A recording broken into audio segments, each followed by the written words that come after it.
آداب، میں ہوں وسعت اللہ خان، میرے ساتھ ہیں زرار کھوڑو اور شاہ زیب جیلانی۔ آج جمعہ ہے، کالرز ڈے۔ آپ گفتگو کریں گے، سوال کریں گے، تجزیہ کریں گے اور ہم سنیں گے، اور جہاں جہاں مناسب ہوا ہم جواب بھی دیتے چلے جائیں گے۔ میری صرف ایک گزارش ہے اپنے کالر سے کہ جو بھی لائن پہ ہوں اس سے پہلے اپنے جو ٹی وی ہیں ان کی آواز کم از کم آف کر لیں، ورنہ کنفیوژن پیدا ہوتا ہے۔ سب سے پہلے کالر ہیں کامران علی نواب شاہ سے۔ السلام علیکم۔ وعلیکم۔ میں نے کہا کہ آپ نے روک لیا ہے کیوں ہمیں؟ وہ بولے تم ایسی بات اپنی زبان پہ لائے کیوں؟ تم تو ہو صرف آدمی، ہم ہیں پولیس کے آدمی، بیٹھے ہیں راہ گزر میں، کوئی گزر کے جائے کیوں؟ اور دین کو دنیا کے پنجے سے چھڑایا جائے گا، اب اسے مسجد کے حجرے میں سجایا جائے گا، اور آب زمزم بھر دیا جائے گا پیمانوں میں، اب رشوتیں تبدیل کی جائیں گی نذرانوں میں۔ اب پنجاب نے پہلے جو ہے وہ سندھ کی ترقی کا راستہ روکا، اور اب دریاؤں کا پانی بھی روک رہا ہے۔ اور دوسرا، چھوٹی چھوٹی سی 2-3 گزارشات ہیں فیڈرل گورنمنٹ کے اداروں کے حوالے سے۔ ایک تو سوئی گیس کے بلوں کے اندر جو ہے 1000 روپے فکس چارجز تقریباً 2 سال ہو گئے دفتر کے چکر لگاتے ہوئے، چپلیں گھس گئی ہیں، لیکن وہ 1000 روپے اب بھی لگ کر کے آ رہے ہیں۔ دوسری بات یہ ہے کہ نادرا آفس جو نوابشاہ کے اندر پاسپورٹ آفس جو ہے نوابشاہ کے اندر موجود، اس کے باہر ایجنٹوں کی قطار لگی ہوئی ہے۔ تو وزارت داخلہ سے درخواست ہے کہ ان ایجنٹوں کے خلاف تو کارروائی کریں۔ اور تیسری چیز ہے کہ جو ہیسکو ہے وہ فیڈرل ادارہ ہے، وہ بھی یہاں 8 گھنٹے لوڈ شیڈنگ کر رہا ہے نوابشاہ کے اندر، اتنی شدید ترین گرمی میں 46-48 ڈگری سینٹی گریڈ ہے، اور کوئی پرسان حال نہیں ہے، کوئی سنوائی نہیں ہو رہی ہے ہماری۔ اچھا کامران علی صاحب، یہ جو پہلا جملہ تھا میں تھوڑا سا سمجھنا چاہ رہا ہوں۔ آپ کا پہلا جملہ یہ ہے کہ پنجاب نے پہلے تو سندھ کی ترقی کا راستہ روکا اور اب دریاؤں کا پانی روک رہا ہے۔ کیا آپ تھوڑے سے وضاحت کریں گے، کیا مراد ہے آپ کی اس سے؟ سر میری مراد یہ کہ میٹرو پروجیکٹ سندھ میں بننا تھا، وہ پنجاب میں اورنج لائن پروجیکٹ بنا دیا، سارے سندھ پنجاب کے شہروں میں میٹرو اسٹارٹ ہو گئی ہیں، سندھ میں صرف کراچی کے اندر ہے۔ اور دوسرا یہ ہے کہ نہ حیدرآباد کے اندر میٹرو سروس ہے، نہ دیگر شہروں کے اندر ہے۔ تیسرا یہ ہے کہ جو موٹر وے بننا تھا M6 موٹر وے سکھر سے لے کر حیدرآباد تک، اور پھر کہا کہ کراچی تک بنائیں گے، تو اس کا بھی لالی پاپ تھوڑی دن بعد دے دیا جاتا، لیکن کھاریا موٹر وے بن رہا ہے، سیالکوٹ موٹر وے بن رہا ہے، بھاول نگر موٹر وے بن رہا ہے، اور سندھ کو صرف لالی پاپ دے کے چلے جاتے ہیں۔ منسٹر آتے ہیں ایک دن کے لیے، سال میں ایک چکر لگاتے ہیں، اور سندھ کے عوام کو دیتے ہیں لالی پاپ اور چلے جاتے ہیں۔ تو اس کا پنجاب سے کیا تعلق ہے؟ سر پنجاب کو زیادہ شیئر مل رہا ہے نا، اب سندھ کا زیادہ ٹیکس اس کی ذمہ داری تو سندھ حکومت پہ آتی ہے نا، اس سے پنجاب کا کیا تعلق ہے؟ سر لیکن فیڈرل ادارے جو ہیں وہ ان کی وہ ہے نا۔ اچھا نہیں، آپ تھوڑے سے سویپنگ چیزیں ہو رہی ہیں، ظاہر ہے کہ ہمیں بھی احساس ہوتا ہے کہ جو زیادتی ہو رہی یا نہیں ہو رہی، لیکن اس طرح کے بلینک بیانات نہ دیے گئے۔ پھر آپ نے کہا جی پانی روک رہا ہے دریاؤں کا، ہمیں تو کیسے یہ اطلاع نہیں ہے؟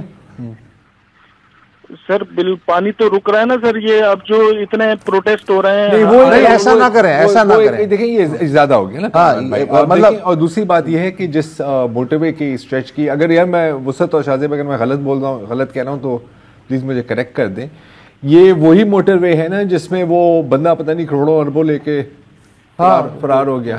اچھا اس کو پنجاب نے نہیں بھگایا تھا نا، وہ تو خود ہی بھاگا ہے۔ اور اگر ایک بندہ اتنے پیسے لے کے نوٹ لے کے وہاں پہ بھاگ رہا ہے تو پھر ظاہر ہے کہ کسی نے تو اس کو بھگایا ہے، اور وہ بندہ شاید اس صوبے میں ہی ہے۔ اور دوسرا یہ کہ میٹرو کراچی میں بن رہی ہے، کراچی سندھ کا دارالحکومت ہے، اور اگر حیدرآباد یا سکھر میں نہیں بن رہی تو یہ تو پنجاب سندھ کی حکومت کو سوچنے کا کام ہے نا۔ تو آپ چونکہ ایک طویل عرصے سے کالز کر رہے ہیں، اس لیے ہم آپ سے تھوڑی سی امید رکھتے ہیں کہ سویپنگ بیانات نہ دیں تو اچھا ہے۔ چناب نگر سے، کراچی سے، السلام علیکم رائل بھائی۔ جی السلام علیکم۔ وعلیکم السلام۔ میں بات کروں گا ابھی 2 دن پہلے جو اوورسیز پاکستانیوں کا کنونشن ہوا تھا، اس میں ہمارے سپہ سالار صاحب کی تقریر جو تھی، وہ تقریر میں بالکل مطلب ان کو جو تھا فارم لگے کہ جی ہم دہشت گردی کو اس ملک سے اکھاڑ کے پھینکیں گے۔ انہوں نے صحیح کہا کہ جی 1500 لوگ ہم سے بلوچستان چھین سکتے ہیں، اگر ہوتے ہی ہماری آرم فورسز اتنی کمزور ہوتی تو 1.3 ملین جو انڈینز ہیں وہ اب تک ہمیں کھا چکے ہوتے۔ میں بات کروں گا، دیکھیں بات ہوتی ہے بلوچستان کے حق کی، مجھے بتائیں 72 سردار ہیں، آپ دیکھیں کسی سردار نے، اختر مینگل صاحب کی 21 ماہ حکومت تھی، انہوں نے ایک اینٹ تک نہیں لگائی.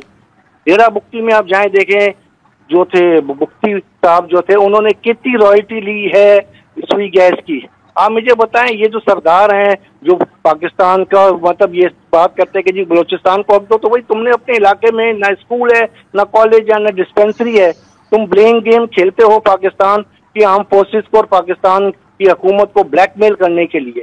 تو وہی بڑی اس بات میں بتائیں کہ ہمارے جو سردار ہیں بلوچستان کے، کیا ان کو اپنی عوام کی جو حالت ہے وہ نظر نہیں آتی کیا؟ بہت شکریہ. اچھا اب پتہ نہیں یہ سن رہے ہیں یا نہیں سن رہے ہیں، سن رہے ہوں گے کہ مسئلہ سرداروں کا یا کسی اور چیز کا نہیں ہے، مسئلے بڑے سیدھے سیدھے ہیں. سب سے بڑا ان کا مسئلہ ہے بلوچوں کو، جو بلوچ کہتے ہیں چاہے وہ مین سٹریم میں شامل ہے یا مین سٹریم سے باہر ہیں، کہ جبری غائب ہونے کا مسئلہ. ایک تو یہ مسئلہ ہے. دوسرے یہ ہے کہ جو وسائل ہیں ان کی تقسیم حالانکہ آئین کے اعتبار سے، قانون کے اعتبار سے کاغذ پہ تو موجود ہے، لیکن پریکٹیکلی چاہے وہ حکومت کے اندر ہوں یا باہر ہوں، ان سب کا ایک شکوہ ہوتا ہے کہ ہمیں اس تقسیم کے حساب سے حصہ نہیں ملتا ہے. رہی بات سرداروں کی، تو اب سردار جو ہیں سوائے 3 یا 4 کے، بقول آپ کے جو فیورٹ تھے پرویز مشرف صاحب، ان کا کہنا تھا 3-4 سرداروں کا مسئلہ ہے، باقی تو ٹھیک ہے. تو جب باقی ٹھیک ہیں تو پھر حالات کیوں اتنے بگڑ رہے ہیں؟ صرف 3-4 سردار ہیں نا، وہ کیوں قابو میں نہیں آ رہے؟ کیا وہ سپر مین ہیں؟ کون ہیں؟ کوئی نہ کوئی تو وجہ ہوگی. تو اس کو اگر ہم ایک طرف آنکھ سے دیکھیں تو ظاہر ہے کہ مسئلہ بڑا سمپل نظر آئے گا جیسا کہ آپ نے بتایا، لیکن اگر دونوں طرف سے دیکھیں تو معاملات اتنے سیدھے ہوتے نہیں ہیں جتنا آپ بتا رہے تھے. ایک وقفہ لے لیتے ہیں. جی پروگرام میں واپس خوش آمدید. بریک سے پہلے راحیل اشرف صاحب نے بات کی تھی کہ یہ بلوچستان کے جو سردار ہیں انہوں نے کس طرح سے بلوچستان کو پستیوں میں رکھا ہے اور ان کی بھی ذمہ داری بنتی ہے. تو روایتی طور پر، تاریخی طور پر ٹھیک ہے، ہم اس سے شاید انکار نہیں کر سکتے، لیکن ایک بات یہ بھی ذہن میں رکھیں کہ وہاں پہ جو قبائل ہیں، چاہے وہ پختون قبائل ہوں، پشتون قبائل ہوں یا بلوچ قبائل ہوں، رئیسانی ہوں، اچکزئی ہوں، کاکڑ ہوں، دوسرے ہوں، وہ قبائل اس طرح سے رہے بھی نہیں ہیں. ایک لمبے عرصے سے ان قبائل کے اندر جو تھوڑی بہت یونٹی تھی یا ان کا جو فیصلہ کرنے کا طریقہ ہوتا تھا، ان کو تتر بتر کر کے رکھ دیا گیا ہے. آپ اگر ہر قبیلے کا انالیسس کر کے دیکھیں تو لٹرلی بھائی کو بھائی سے، کزن کو کزن سے اس طرح سے لڑایا گیا کہ وہ ایک دوسرے کے خلاف ان کے جانی دشمن وہ بن چکے ہیں. تو بلوچستان کی جب آپ انالیسس کریں گے تو بہت تبدیلی آئی ہے اس سرداری نظام سے جو شاید 70s 60s تک تھا، اور اب جو لوگ جدوجہد میں ہیں، چاہے وہ پرامن کر رہے ہوں یا ہتھیار لے کر کر رہے ہوں، وہ کسی کے کہنے میں نہیں ہیں. وہ ان کا ایک اپنا ذہن ہے اور اس کو ایڈریس کرنے کے لیے تھوڑا سا پولیٹیکل معاملات کو دیکھنا ہوگا.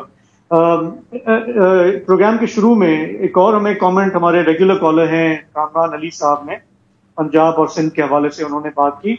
تو وسعت اور ذرا میں اس حد تک تو ان سے اتفاق کرتا ہوں کہ ہمارے ہاں وہ چیزیں جو وفاق کے کرنے کی ہوتی ہیں وہ صرف سندھ کی شکایت نہیں ہے، وہ تینوں صوبوں کی شکایت ہے کہ ڈسپرپورشنیٹ وسائل جو ہے وہ پنجاب میں لگتے آئے ہیں. اس حد تک ان کی بات ٹھیک ہے، میرا نہیں خیال کہ اس میں کوئی وہ صوبائی تعصب کی وہ بات کر رہے ہیں. بالکل 18ویں ترمیم کے بعد سندھ کا بڑا عمل دخل ہے، سندھ کو ڈیولپمنٹ کرنی چاہیے، لیکن جو موٹر ویز ہیں وہ NHA کی ذمہ داری ہے. اور میرا خیال ہے کہ کامران بھائی کی یہ بالکل شکایت درست ہے کہ آپ نے یہ ٹکڑا جو ہے وہ آپ نے نہیں بنایا اور آپ تیزی سے باقی ٹکڑے بناتے جا رہے ہیں. کینالز کے حوالے سے بھی جو ان کی بات تھی، اس وقت احتجاج ہو رہا ہے وہ یہی ہو رہا ہے کہ ٹیل اینڈر کے طور پہ سندھ کا جو حصہ ہے یا اس کا جو ایک امپریشن ہے کہ ہمیں حصہ نہیں مل رہا، وہ شکایت بھی سننی پڑے گی اور وہ حل کرنی پڑے گی. آپ زور زبردستی نہیں کر سکتے. جس طرح سے میں نے دیکھا ہے مصدق سانول صاحب نے ایک بیان میں کہا ہے کہ نہر ہی تو بنا رہے ہیں نا، کون سی قیامت آ جائے گی. یہ ایٹیٹیوڈ جو ہے یہ وفاق کے لیے بہت نقصان دہ ہے، اور اس سے جو کامران علی نے جو بات کی ہے اس سے مزید تقویت ملے گی. تو یہ دو چھوٹے سے کامنٹس تھے. ہمارے ساتھ اگلے کالر ہیں نیل امبر.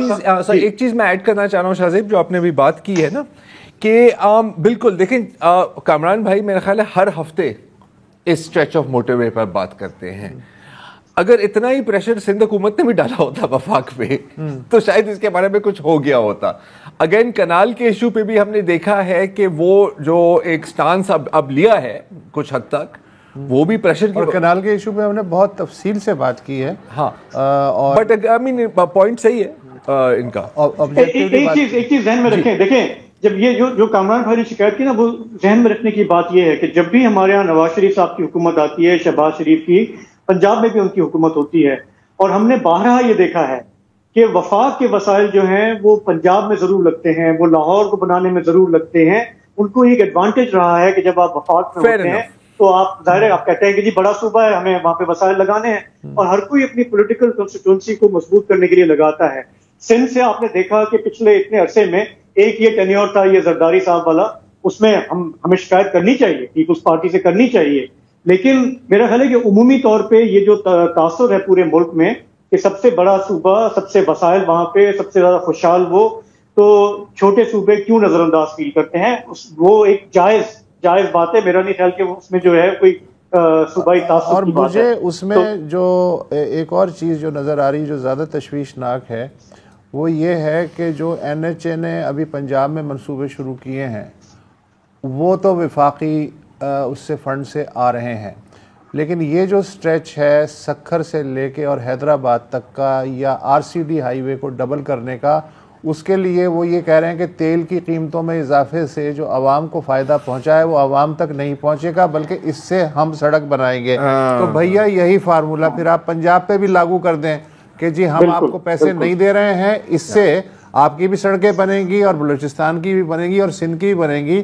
تو یہ ٹھیک ہے, مجھے اس پہ کوئی مسئلہ نہیں ہے, جس کا بس چل رہا ہے وہ خون چوستا ہے, لیکن یار ذرا ذہانت سے کام لے لو, کوئی اتنا دن دہاڑے بھی مت کرو کہ لوگ جو ہیں وہ کہیں کہ یار یہ کیا کر رہے ہیں. دن دہاڑے تو ڈریکولا بھی خون نہیں چوستا. ہاں جی, تو چلو چلتے ہیں. نیل امبر صاحب کافی دیر سے ویٹ کر رہے ہیں. جی نیل بھائی بتائیں. ہیلو, ہیں چلے گئے نہیں شاید ہیں. ہیلو السلام علیکم. نہیں ہے. آؤ آ گئے. ہاں جی, آپ کی آواز نہیں آ رہی سر. وعلیکم السلام, آپ ٹھیک ہیں, خیریت سے؟ لالا نیل نمبر بات کر رہا ہوں. جی اچھا, میری یہ ہے کہ یہ جو عمر کوٹ کا الیکشن ہوا ہے اس میں بلاول بھٹو صاحب کہہ رہے ہیں, بلاول بھٹو زرداری صاحب, کہ نون لیگ اور پی ٹی آئی ساتھ ملے ہوئے ہیں. ایک الیکشن ہے اس میں ساتھ ملے, باقی پورا پاکستان کا الیکشن ہے اس میں آپ نون لیگ کے ساتھ ملے ہوئے ہیں, تو اس میں کچھ بھی نہیں ہے. اب ہمارے جو کینال کا مسئلہ ہوا ہے آپ ان کے ساتھ مل رہے ہیں, کوئی احتجاج نہیں کر رہے ان کے ساتھ. اگر مطلب لاسٹ ویک میں نے آپ کی بات سنی تھی جو آپ نے کہا تھا, میری آواز آ رہی ہے؟ جی آ رہی ہے.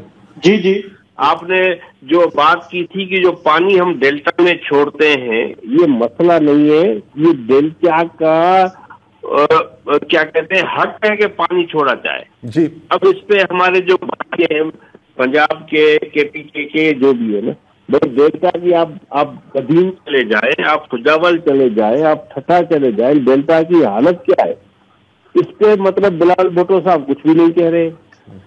اچھا یہ بتائیے نیل صاحب, یہ جو عمر کوٹ کا ضمنی الیکشن ہوا ہے اس میں جو کمبائنڈ کینڈیڈیٹ تھا پی ٹی آئی کا, جی ڈی اے کا اور باقی جو پارٹیاں ہیں ان کا, اس کو 81,000 ووٹ ملے اور پیپلز پارٹی کے امیدوار کو 1,80,000 ووٹ ملے. یہ کیا چکر ہے سر؟ چکر الیکشن کا تو آپ کو پتا ہے, کبھی فیئر اینڈ فری الیکشن ہوئے آپ کہنا ہے دھاندلی ہوئی, لیکن اتنی دھاندلی 1,00,000 ووٹوں کی دھاندلی ہو سکتی ہے سر؟ دھاندلی کرنے پہ آپ آ جائیں تو ایک چلیں ٹھیک ہے, صحیح 10-15 صحیح ہے, 20-30 چلیں خیر. عمیر خان صاحب لاہور سے, السلام علیکم. جی وعلیکم السلام ورحمۃ اللہ. جی سر. تو جناب میں کچھ اپنا بات کرنا چاہتا ہوں جو آج کل یہ بائیکاٹ اپنا جیو کمپنیز پہ اور یو ایس کمپنیز پہ بائیکاٹ کی بات ہو رہی ہے, اس کے بارے میں ایک تو میں اپنی بات سے پہلے یہ کہنا چاہتا ہوں کہ میرا ان میں سے کسی ویسٹرن یو ایس کسی کمپنی سے کوئی تعلق نہیں ہے, اور نہ ہی میرا ان میں سے کسی کے ساتھ مالی مفاد وہ وابستہ ہے. لیکن ایک عام گناہ گار سا مسلمان ہوں جو بادل دنیا میں گھومنے پھرنے کا مجھے موقع ملا ہے. اب میں جب یہ دیکھتا ہوں یہ چیزیں تو ظاہر ہے میں کنفیوز ہو جاتا ہوں کہ یہ کیا ہو رہا ہے, کیسے ہو رہا ہے. تو ایک تو پہلی بات یہ ہے کہ ہمیں اپنا ظاہر ہے سب لوگ غمزدہ ہیں, اور آپ کا پروگرام میں پہلے بھی کہہ چکا ہوں کہ آپ کا پروگرام میرا خیال ہے کہ پاکستان میں وہ پروگرام ہے جس نے غزہ پہ پروفیشنلی سب سے زیادہ ایک طرح سے ٹائم بھی دیا ہے, سب سے زیادہ انفارمیشن اور سب سے زیادہ کنونسنگ طریقے سے مسلمانوں کے لیے اس کو اجاگر کیا ہے. اور جو ہمارا ویسٹرن میڈیا کی جو ہپوکریسی ہے اور جو ان کے فلاڈ لاجکس ہیں ان کو ماشاءاللہ آپ لوگوں نے بہت زبردست طریقے سے ایکسپوز کیا ہے. اچھا, اب آپ لوگوں کے توسط سے میں یہی کہنا چاہتا ہوں کہ اس وقت جو معاملات چل رہے ہیں ہمارا جو ریئیکشن ہے وہ سوچ سمجھ کے ہونا چاہیے. ایسا ریئیکشن نہیں ہونا چاہیے کہ ہم پاکستانیوں میں اور مسلمانوں میں یہ مزید تقسیم کا باعث بنے. ابھی دیکھیے آپ نے پرسوں پروگرام میں بات کی تھی غالباً اسلام پنڈی میں ایک انسیڈنٹ ہوا, کراچی میں شیخوپورہ میں وہ ایک انسیڈنٹ ہوا, اور جو ایک کلپ چل رہا ہے وہ پنڈی اسلام آباد کے انسیڈنٹ کا, وہ صاحب جو آئے انہوں نے کیسی زبان استعمال کی. کیا کوئی مسلمان دوسرے مسلمان کے بارے میں ایسی زبان استعمال کر سکتا ہے؟ دیکھیے ایک حدیث کا مفہوم میں بیان کرتا ہوں. نبی پاک صلی اللہ علیہ وسلم خانہ کعبہ کا طواف کر رہے تھے, تو آپ نے خانہ کعبہ کا طواف کرتے ہوئے یہ فرمایا کہ اے خانہ کعبہ تو بہت قابل عزت ہے, اللہ کو بہت پسند ہے, لیکن ایک مسلمان کی عزت جو ہے وہ تیری عزت سے زیادہ ہے. دیکھیں یہ وہ ہمارا نبی حضرت محمد صلی اللہ علیہ وسلم جن پہ ہم کہتے ہیں ہماری جان مال سب کچھ قربان ہے, ان کا یہ فرمان ہے.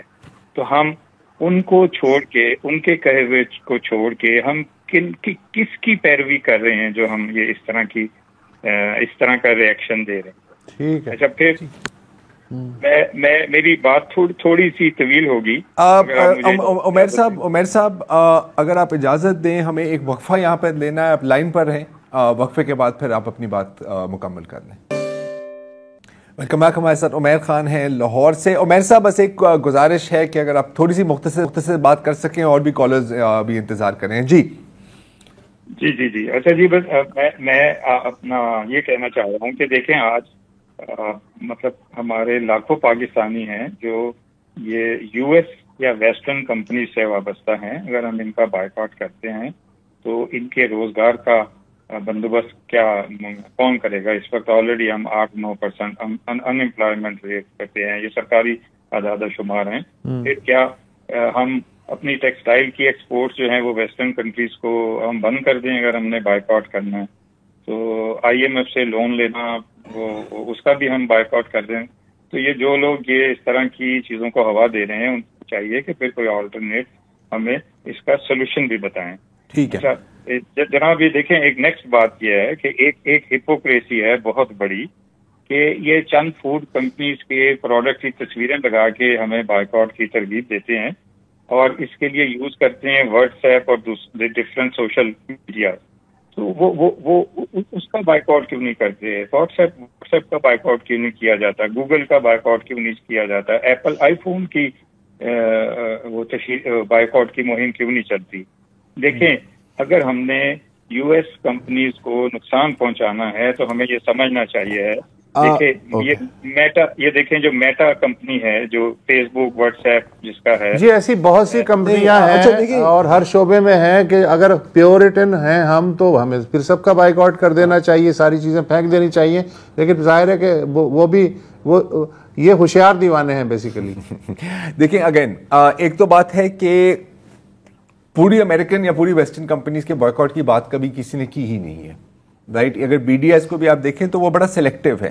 جہاں تک یہ جو طریقہ کار استعمال کیا گیا ہے, جس کی طرف آپ کا اشارہ ہے کہ اندر گھسے توڑ پھوڑ کریں, فائرنگ میں شیخوپورہ میں ایک بندہ مر گیا ہے, اور جس قسم کا زبان کا استعمال کیا گیا ہے, یہ تو BDS نے نہیں کہا. تو نہیں, دیکھو یہ نہ BDS نے کہا ہے, اور میں کھل کے کہوں گا کہ جو لوگ ایسا کر رہے ہیں وہ فلسطین کے لیے جنگ نہیں لڑ رہے, وہ کوئی اسلام کے لیے جنگ نہیں لڑ رہے, وہ اپنے کچھ مقاصد حاصل کرنے کے لیے یہ کام کر رہے ہیں.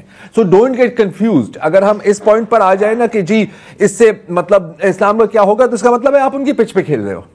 یہ سیدھا سیدھا ہنڈا گردی ہے سر, یہ اور کچھ نہیں ہے.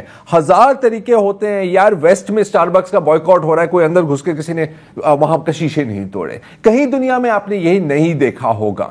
دس از سمپل لالسنس ہے یہ, اور کچھ نہیں ہے. ہنڈا گردی ہے, دکانداری ہے ایک طرح کی. یہ اپنا مال بیچ رہے ہیں, آپ سمجھ رہے ہیں میری بات. جہاں تک بوائیکاٹ ہے وہ ایک انڈیویجول ڈیسیجن ہے. پورا بوائیکاٹ ہو بھی نہیں سکتا جیسے آپ نے کہا. تو کچھ ٹولز کو آپ یوز کرتے ہیں, کچھ ٹولز کو آپ نہیں یوز کر سکتے. لمبی ڈیبیٹ ہے, لیکن جہاں تک یہ جو واقعات ہیں تو یہ انتہائی قابل مذمت ہے. ٹھیک ہے جی. ضیاء تقوی صاحب ہیں کراچی سے. السلام علیکم. بھائی صاحب, میرا آپ سے ایک مختصر سوال ہے. جو پرائیویٹ اسکولوں نے لوٹ مار مچائی ہوئی ہے ہمارے ملک میں, اس کی کہیں ایگزامپل ہے. میں 2 ایگزامپل کوٹ کروں گا. میں اپنی بچی کی ایکسرسائز بک کے بنڈل کی پیمنٹ کر رہا تھا. آج ایک پرائیویٹ اسکول کا نام میں نہیں لے سکتا, مجبوری ہے میری. جی جی. اس کی تقریباً میں نے 9,000 کی پیمنٹ کی ہے.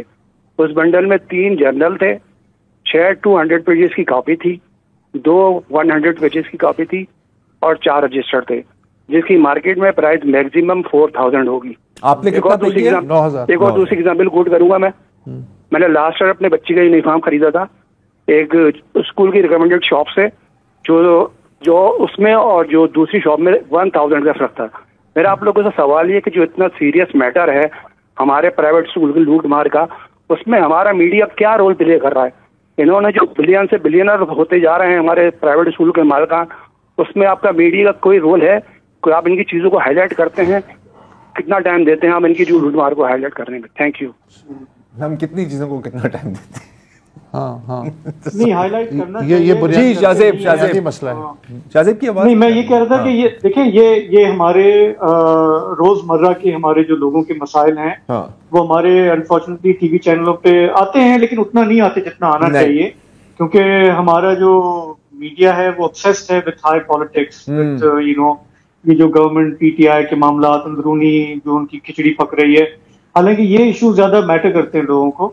اور مجھے یاد ہے کہ کچھ سال پہلے میں ایک چینل پہ جب کام کر رہا تھا اور بہت سارے یہ پیرنٹس مظاہرے کر رہے تھے کہ پرائیویٹ اسکولوں کی فیسیں ہیں اور یہ وہ, تو میں نے کہا کہ یار ہمیں کوریج اس کی کرنی چاہیے. میں نے کہا ڈائریکٹر نیوز سے کہ یار دیکھیں اتنے سارے پیرنٹس ہیں, پورا یہ ہے. وہاں کا سر نہیں کر سکتے. میں نے کہا کیوں؟ انہوں نے کہا سر وہ مالک جو ہے ہمارے, یہ وہ بھی ان کی بھی تو پرائیویٹ اسکول ہے نا, پھر کیسے کر سکتے ہیں؟ میں نے کہا اچھا ٹھیک ہے رہنے دو یار. ایسے ہی ہوتا ہے بھائی, ایسے ہی ہوتا ہے. پورا گڑبڑ گھوٹالا ہے یار, گڑبڑ گھوٹالا ہے. اور ہم بھی قصوروار ہیں. ہماری جو ہمارا میڈیا ہے وہ بھی اس میں اس کا ہے. تو کیا کہہ سکتے ہیں, ہاتھ جوڑ کے معافی مانگ سکتے ہیں بس, اور کیا کر سکتے ہیں. یہی ایسا ہی ہے سر. ہاں, چودھری الیاس صاحب ہیں کراچی سے. السلام علیکم بھائیو. وعلیکم السلام. میرے پیارے بھائیو, ہمارا ایک سوال ہے آج کا, ذرا تھوڑا سا اس پہ ٹائم دے دینا 1-2 منٹ.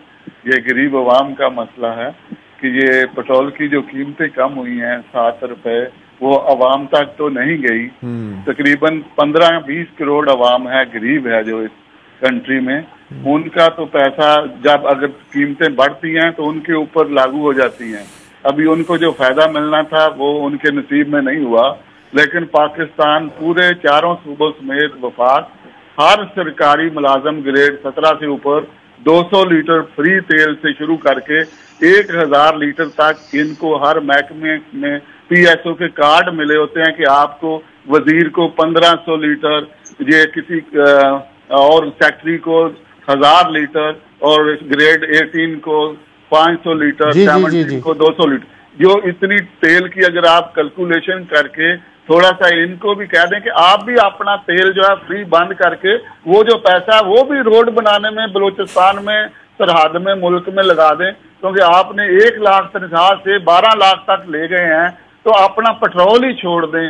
غریبوں کو تو 7 روپے کا فائدہ چھڑوا دیا, جو نہیں ملا. کل کو مہنگائی ہوگی پٹرول کی عالمی مارکیٹ میں, ہمیں 10-15 روپے اور اوپر دینا پڑ گیا. 150 سے ہم 300 تک پہنچ گئے. لیکن ان کو یہ حق نہیں ہے کہ غریبوں کو تو 7 روپے اس نے سڑکوں میں دے دیے, اپنا جو سب سے زیادہ 5 کروڑ یہ جو بڑے لوگ ہیں ملک میں جن کو یہ پٹرول مل رہا ہے، وہ پٹرول بھی تو اپنا اتنی دیر بند کریں جتنی دیر ہم سے لے رہے ہیں. یہ بات تو صحیح ہے، بات صحیح ہے، بات بالکل 100% صحیح ہے، بات صحیح ہے. مطلب اور کچھ نہیں تو ایک انڈر پاس تو بن جائے گا. کس سے؟ ان سارے پیٹرول کے پیسوں سے. ہاں یار ایسا ہی ہے. یہ جیسے وہ ثاقب نثار صاحب ڈیم بنا رہے تھے، بھاشا ڈیم بنا رہے تھے چندے سے، آپ کو یاد ہوگا. اور جیسے نواز شریف صاحب جو ہے 98 میں قرض اتارو ملک سنوارو جو ہے کر رہے تھے، اور اس سے پہلے جو ہے ضیاء الحق صاحب اقرا سرچارج جمع کر رہے تھے ملک میں ہر آدمی کو تعلیم دینے کے لیے. کچھ پتہ نہیں کدھر ہے. آئی لو ویسے یہ ہر جنریشن میں اس طرح کی ایک اسکیم آتی ہے. ہاں اور لوگ اسی طرح الو بنتے ہیں جیسے پچھلی جنریشن. اور اسکمڈ لوگ ہیں، ہمیں اسکم کیا جاتا ہے. جی سر. وقفہ. ملک راشد. ہاں ملک راشد صاحب ہیں کراچی سے. السلام علیکم. السلام علیکم. وعلیکم السلام. جی سر ماشاءاللہ ایز یوزل آپ کا پروگرام اس لیے بہت اچھا ہوتا ہے کہ مختلف سوالات اور بہت سارا کتھارسز ہو جاتا ہے جو لوگوں کو ہمارا بھی ہو جاتا ہے ویسے. آپ لوگ بھی اس کا جواب بھی دیتے ہیں. ابھی عمیر صاحب ایک بات کر رہے تھے فلسطین کے بارے میں، جو ہم لوگ کہہ رہے ہیں کہ جو باہر کی کمپنیاں ہیں، اس میں ایک مجھے جو ایک جواب آتا ہے، جو بینگ ہم لوگ ہمارا جو طریقہ کار ہے، ہمارے اندر جو ہپوکریسی ہے، بات یہ ہے کہ بوٹی حلال ہے اور شوربہ حرام ہے. ہم اس طرح کر کے چیزوں کو لے کے چلتے ہیں. ہم کہتے ہیں ملٹی نیشنل کی چیزیں نہ خریدیں کیونکہ وہ باہر کی ہیں، لیکن اپنی ملاوٹ شدہ چیزیں خرید لیں جس سے آپ کے بچے اور آپ کی صحت تباہ ہو. میرا خیال ہم اس کو پریفر کریں. تو یہ ہمیں بھی تو کم از کم اپنے ایمان کو فریش کرنا چاہیے. چیزیں تو ہماری خالص کیا نہیں، ہم خود بھی ویسے پورے طور پہ خالص نہیں ہوتے، ہمارے اندر بھی مختلف چیزیں کوٹ کر بھری ہوئی ہیں. میں کہتا ہوں کہ یہ اکانومی کا سب سے پہلا جو اصول ہونا چاہیے، میں ایک تھوڑا سا واقعہ بتاتا ہوں جی حضرت علی رضی اللہ تعالیٰ عنہ کا، ان کی خلافت کے وقت کا، کہ حضرت علی رضی اللہ تعالیٰ عنہ بازار سے گزر رہے تھے تو ایک قصاب نے آواز دی ان کو دیکھ کر کہ یا علی آج گوشت بہت اچھا ہے، جانور اچھا ہے، یہ آپ گوشت لیتے جائیں. تو حضرت علی رضی اللہ تعالیٰ عنہ نے فرمایا کہ نہیں معذرت ہے، میرے پاس آج گنجائش نہیں ہے، میں خرید نہیں پاؤں گا. تو قصاب نے کہا کوئی بات نہیں، آپ ادھار کر لیجئے. تو حضرت رضی اللہ تعالیٰ عنہ نے کیا خوبصورت جواب دیا کہ یہ ادھار میں اپنے پیٹ سے کیوں نہ کر لوں. کون سی ایسی چیز تھی جو ان کو نہیں مل سکتی تھی. ہمارا یہ ایک اکانومی کا نمبر 1 اصول ہونا چاہیے. ہماری یا تو غربت بہت ہے یا ہماری فضول خرچی بہت ہے. ہم ایگزیجریٹ اتنا کرتے ہیں کہ ڈائیورس مینیو ہو اور کہیں لوگوں کو 2 وقت کا کھانا نہیں ملتا. تھوڑا سا ہمیں باحثیت قوم یہ اپنا پیٹرن رکھنا چاہیے کہ ہم بچت کی طرف جائیں، فضول خرچی نہ کریں، پھر کافی سارے ہمارے مسائل حل کی طرف آ جائیں گے. اس پہ ہم نہیں سوچتے. ہم نے 2 کھانے کی بجائے اب 4 کھانے کر دیے. رات کو مڈ نائٹ کھانا بھی ہوتا ہے. ظاہر ہے کہ یہ بات درست ہے کہ جب آپ ایک انگلی میری آپ کی طرف ہے تو 3 انگلیاں میری طرف بھی ہیں، ان پہ بھی دھیان دینا چاہیے. آپ نے بہت اچھا پوائنٹ اٹھایا. ڈاکٹر اطہر ہیں اس وقت شارجہ سے. جی صاحب. سر وعلیکم السلام. بالکل خیریت. سر 2 روز پہلے وہ اوورسیز کانفرنس ہوئی. ہاں آپ نے شرکت کی. $3,000 دیے گئے. ہمیں کوئی $500 دے دیتا ہم بھی آ جاتے. اچھا $300 دیے ہیں کیا؟ سر اچھا اس میں اصل بات یہ جو میں اصل بات کرنا چاہتا ہوں آپ سے کہ جب بھی کوئی جیسے ایک سمے فنڈ ریزنگ ہوتا ہے نا تو لوگ اینڈ میں اعلان کرتے ہیں یار یہ بعد میں کہ میں اتنے لاکھ درہم دوں گا یا اتنے اماؤنٹ دوں گا.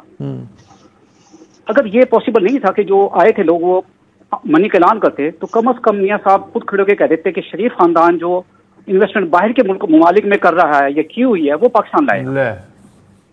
جب پرائم منسٹر اور سابق پرائم منسٹر کی خود کی انویسٹمنٹ پاکستان سے باہر ہوگی تو کس منہ سے لوگوں کو کہیں گے کہ بھائی ہمارے ملک میں لاؤ انویسٹ کرو.